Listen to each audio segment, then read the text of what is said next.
नमस्कार, जय हिंद, वंदे मातरम। दोस्तों, मैं नवदीप सिंह तक्षशिला बुंदेलखंड में आपका एक बार फिर से स्वागत करता हूं। तो जैसा कि आप देख रहे हैं, मध्य प्रदेश वर्ग 3 शिक्षक पात्रता परीक्षा के लिए हमारी ये बाल विकास की क्लास है। एक हम क्लास पहले ही कर चुके थे बाल विकास की, ये स्किनर की थ्योरी की सेकंड क्लास है हमारी। तो इसमें हम स्किनर का जो पूरा टॉपिक है वो ख़त्म कर लेंगे, क्या कि पूरा स्किनर से क्वेश्चन जहाँ से बनते हैं। ये वर्ग 3 और सीटेट के लिए बहुत इंपॉर्टेंट क्लास है आपकी। आपको पता ही है कि वर्ग 3 के जो एग्ज़ाम है वो लगातार रूप से चल रहे हैं, रोज़ के रोज़। तो यहाँ से 100% क्वेश्चन पूछे जा रहे होंगे। जो भी एग्ज़ाम दे के आया है वो उनको पता होगा कि कितने क्वेश्चन यहाँ से बनते हैं। तो इसमें हम इसी भी टॉपिक को पूरा डिटेल में पढ़ेंगे। तो जिसने अभी तक चैनल को सब्सक्राइब ना किया हो वो सब्सक्राइब जरूर कर लें। इस वीडियो को ज़्यादा से ज़्यादा लाइक करके सभी लोगों तक शेयर जरूर कर दें। तो चलिए शुरू करते हैं। तो यहाँ तक हमारा कल का टॉपिक हो चुका था, आपने देखा होगा। आंशिक पुनर्वलन ज़्यादा प्रभावशाली होता है। स्किनर ने आंशिक पुनर्वलन की चार भागों में बांटा था। ये निश्चित अंतराल पुनर्वलन, परिवर्तित अंतराल पुनर्वलन, निश्चित अनुपात पुनर्वलन और परिवर्तित अनुपात पुनर्वलन। जिसने भी वो वीडियो ना देखा हो वो प्लेलिस्ट पे जाके वीडियो को ज़रूर देख लें। उसके बाद ही आगे का ये वाला वीडियो देखें, जिससे आपको अच्छे से समझ में आए। तो फिर है आपका 6 नंबर का स्किनर का श्रृंखला अधिगम। चेन लर्निंग स्किनर ने दी है। क्या बताया गया है इसमें, हम देखते हैं। इस सिद्धांत के अनुसार अगर कुछ सहायक अनुक्रियाएं मुख्य अनुक्रिया के साथ एक क्रम में सीख ली जाएं तो श्रृंखला अधिगम माना जाएगा। जैसे चूहे को गोलाकार जगह से बाहर आना, ये आपका रिस्पॉन्स 1 हो गई, पहली अनुक्रिया हो गई। दूसरी है खटके तक चल कर जाना, ये आपकी दूसरी वाली रिस्पॉन्स हो गई, आपकी अनुक्रिया हो गई। और अंततः खटका दबाना, ये तीसरी अनुक्रिया हो गई। तो ये क्या है, एक चेन लर्निंग का काम कर रही है कि पहले वह गोलाकार जगह से बाहर आएगा, फिर वह खटके तक चल कर जाएगा, फिर जाके खटका दबाएगा। तो ये क्या है, तीनों चीज़ें आपकी जो तीनों अनुक्रियाएँ हो रही हैं, रिस्पॉन्स आर से प्रदर्शित कर रहे हैं इसको। रिस्पॉन्स मतलब अनुक्रिया। तो पहले वो चलकर बाहर आएगा, खटका तक चलकर जाएगा और फिर अंततः खटका दबाएगा। तो ये तीनों अनुक्रियाएं एक श्रृंखला में हो रही हैं, चेन अधिगम। इसीलिए इनको क्या कहा गया है, स्किनर ने श्रृंखला अधिगम या फिर अंग्रेजी में चेन लर्निंग। आगे है इनका स्किनर का अभिक्रमायोजित अधिगम, तो प्रोग्राम लर्निंग। इसमें क्या कहा गया है, अभिक्रमायोजित लर्निंग या फिर प्रोग्राम। आप अंग्रेजी के शब्द जरूर याद कर लें, क्योंकि हिंदी के थोड़े मुश्किल जो होते हैं। आपको प्रोग्राम लर्निंग अच्छे से याद हो जाएगा। अभिक्रमायोजित अधिगम। स्किनर ने यह सिद्धांत शिक्षण मशीन के जनक सिडनी प्रेसी के साथ मिलकर बनाया था। तो यहाँ से क्वेश्चन पूछा जा सकता है कि स्किनर जो अभिक्रमायोजित अधिगम है, यह स्किनर ने किसके साथ मिलकर बनाया। तो सिडनी प्रेसी के साथ मिलकर बनाया। या फिर क्वेश्चन ये से भी बन सकता है कि सिडनी प्रेसी किसके जनक हैं। तो ये आपके शिक्षण मशीन के जनक कहे जाते हैं। आगे है, इसमें अध्यापक रहित अधिगम पर जोर दिया गया है। इसमें 5 सिद्धांत निम्न है। तो इसमें क्या है, जो शिक्षण मशीन है, यह अध्यापक रहित जो अधिगम है वो कहा जाता है। छोटे छोटे खंडों में विभाजन का सिद्धांत। दूसरा है सक्रिय भागीदारी का सिद्धांत। तीसरा है अपनी गति से सीखने का सिद्धांत, स्वपरीक्षण का सिद्धांत, या फिर पांचवा है आपका तुरंत प्रतिपुष्टि का सिद्धांत। तो इन्होंने 5 इसमें सिद्धांत दिए हैं।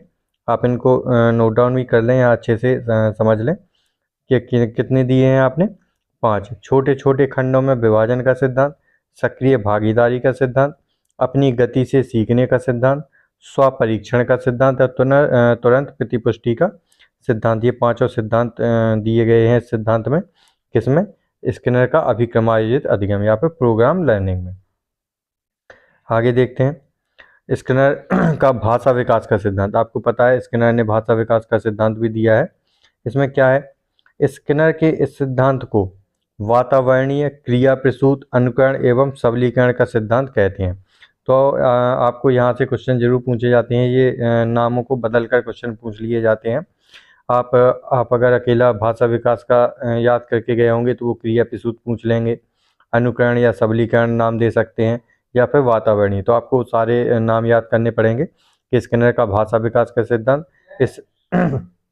इस सिद्धांत को वातावरणीय क्रिया प्रसूत अनुकरण एवं सबलीकरण का सिद्धांत भी कहते हैं। और इसके कितने चरण हैं, इसके 3 चरण हैं। तो इसमें पहला चरण है इसका अनुकरण। अनुकरण मतलब इमिटेशन, जो इमिटेट करते हैं ना बालक, आप जो कहते हैं उसको सुनकर सीख लेते हैं। जैसे गिलास लाओ, सुनकर गिलास शब्द जानना। ये आप अगर किसी बच्चे को कहते हैं कि गिलास लाओ, फिर उसको आप एक बार दिखा देते हैं, तो अगली बार जब आप बोलेंगे तो वह वही चीज़ उठा के लाएगा गिलास, क्योंकि वह सीख चुका है आपके से। तो अनुकरण मतलब होता है इमिटेशन या फिर नकल करना।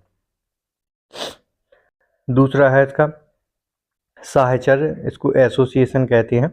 किसी चीज़ से को किसी चीज़ से जोड़कर जानना को क्या कहते हैं, साहचर्य या एसोसिएशन। जैसे गिलास शब्द और गिलास वस्तु को जोड़ना, कि आप जब गिलास शब्द बोला, जब वो आपने उठा के दिया या फिर उसने देखा, तो वह यह समझ जाता है कि जो गिलास शब्द है उसका मतलब ये चीज़ है, मतलब इसको ही गिलास कहते हैं।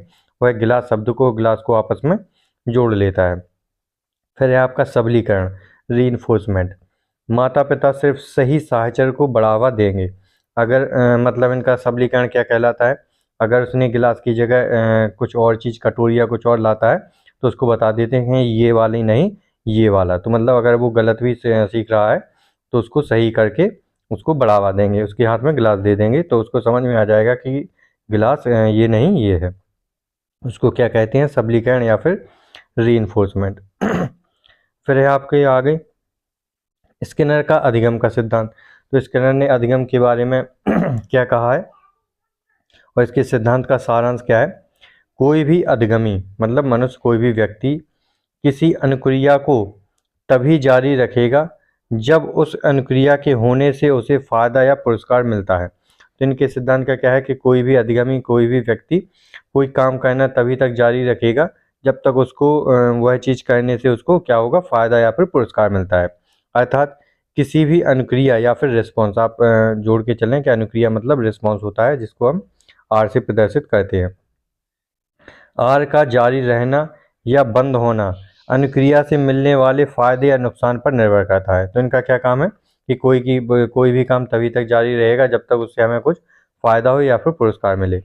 तो इनका क्या है, अधिगम का सिद्धांत। इनने शॉर्ट में आप इसको समझ सकते हैं, बिल्कुल शॉर्ट तरीके से बताया गया है कि इनने अपने अधिगम के सिद्धांत में क्या कहा है। फिर इनके जो सिद्धांत हैं, इनके नाम दिए गए हैं, तो आप इनको जरूर देख लें, बहुत मोस्ट इम्पोर्टेंट है। यहाँ से क्वेश्चन पूछे जाते हैं कि इनके सिद्धांतों के क्या क्या नाम है, या फिर नाम से क्वेश्चन पूछ लिए जाते हैं कि अनुक्रिया अनुबंधन का सिद्धांत किसने दिया है, ट्रायल एंड एरर थ्योरी किसने दिया है, या फिर पावलोव की थ्योरी को क्या कहते हैं। तो ऐसे नाम आ जाते हैं, तो आपको इन सबको याद जरूर रखना है। तो इनका पहला है अनुक्रिया अनुबंधन का सिद्धांत, आर टाइप कंडीशनिंग। तो कई बार अनुक्रिया अनुबंधन ना देके आर टाइप लिख के दे देते हैं कि आर टाइप कंडीशनिंग किसका है। कंडीशनिंग मतलब अनुबंधन, अनुक्रिया मतलब रिस्पॉन्स, मैंने पहले ही बताया आपको। फिर है आपका क्रिया प्रसूत, इमिटेड रिस्पॉन्स, आपकी क्या कहलाती है, क्रिया प्रसूत इमिटेड रिस्पॉन्स। तीसरा है सक्रिय अनुबंधन का सिद्धांत, ऑपरेंट कंडीशनिंग से थ्योरी किसकी है, आपकी स्किनर ने दी है। फिर है आपके चौथा है अनुक्रिया उद्दीपक सिद्धांत, रिस्पॉन्स और स्टिमुलस, अनुक्रिया और उद्दीपक। अगला है इनका सबलीकरण अनुक्रिया सिद्धांत, रीइंफोर्स्ड रिस्पॉन्स थ्योरी, ये भी किसकी है, आपकी स्किनर की।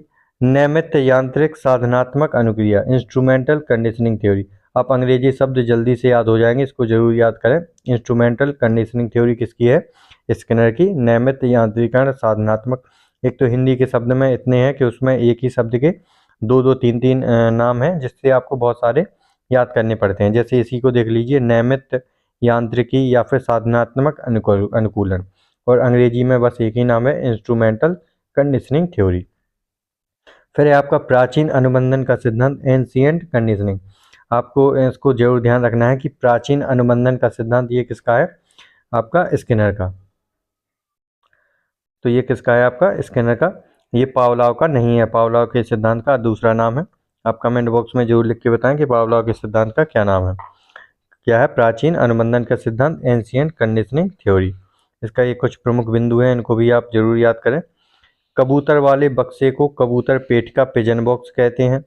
चूहे वाले बक्से को शुरुआत में सक्रिय अनुकूलन बक्सा और बाद में स्किनर का कहा गया। इन दोनों बक्सों का आविष्कार भी स्किनर ने किया था। तो आपके जो पिजन बॉक्स है और आपके चूहा बक्सा भी, दोनों का आविष्कार जो है वो किसने किया? स्किनर ने।